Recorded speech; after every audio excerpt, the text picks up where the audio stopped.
सैफई चिकित्सा विश्वविद्यालय में अब तक 75 कोरोना पॉजिटिव मरीज ठीक होकर डिस्चार्ज किए जा चुके हैं।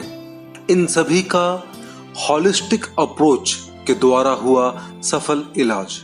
आइए जानते हैं विश्वविद्यालय के कुलपति डॉक्टर प्रोफेसर राजकुमार से कि आखिर ये सक्सेसफुल हॉलिस्टिक अप्रोच है क्या।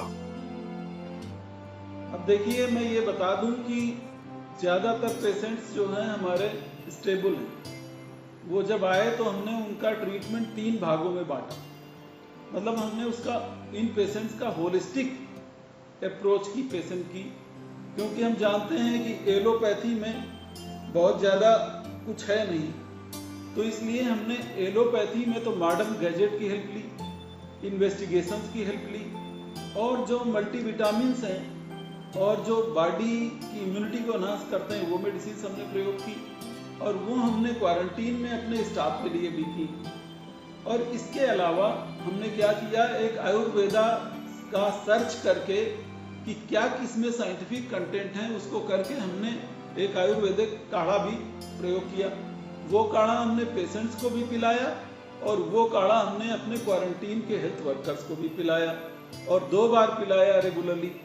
इसके अलावा हमने जो ब्रीदिंग एक्सरसाइजेस थी, चाहे वो योगा से रिलेटेड थी और चाहे वो एक्सरसाइजेस थी, वो हमने रूटीनली करवाई, और ये ध्यान रख के करवाया कि कौन मरीज क्या एक्सरसाइज कर सकता है। अब मैं ये भी बता दूं कि आज जब ये डिस्चार्ज हो रहे हैं तो इनको हम एक्सरसाइजेस के लिए व्यायाम एक आयाम नाम की जो हमारी हिंदी में पुस्तक छपी हुई है वो भी डिस्ट्रीब्यूट कर रहे हैं।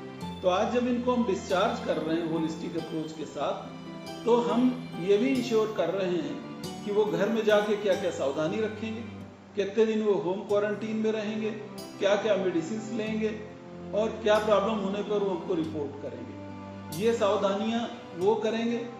और अभी जो हमारे पास पेशेंट्स हैं उनको हम एलोपैथी के गैजेट से इम्यूनिटी एनहांस करके आयुर्वेदा की हमने एक प्रिपरेशन बनवा ली है जिसमें 11 कंपोनेंट हैं।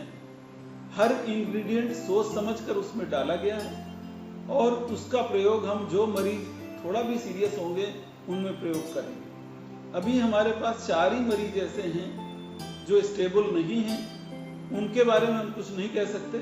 बाकी के बारे में हम उम्मीद करते हैं कि सारे के सारे पेशेंट निकल आएंगे, क्योंकि जिनको कोमॉर्बिडिटीज होती हैं, जिनको हम अदर सिस्टमिक इलनेस कहते हैं, जैसे कोरोना के अलावा किसी को हार्ट की बीमारी है, किसी को चेस्ट की बीमारी है, किसी को लिवर की बीमारी है, किसी को इंटेस्टाइन की बीमारी है, इसमें मॉर्टेलिटी रेट जो भी जितने भी पेशेंट कोरोना से एक्सपायर करते हैं उसमें 70% पेशेंट्स ऐसे होते हैं जो कोमॉर्बिडिटीज की वजह से एक्सपायर करते हैं। तो यहाँ मैं ये भी जोड़ता चलूँ कि इम्यूनिटी अगर आप एनहांस भी करते हैं और सारे प्रयत्न भी करते हैं, तो चूंकि जो दूसरी बीमारी है वो कोरोना के आ जाने से दूसरी बीमारी भी और भारी पड़ जाती है और कई बार प्राण चले जाते हैं। तो अभी कोरोना के बारे में हमको इतना ही कहें।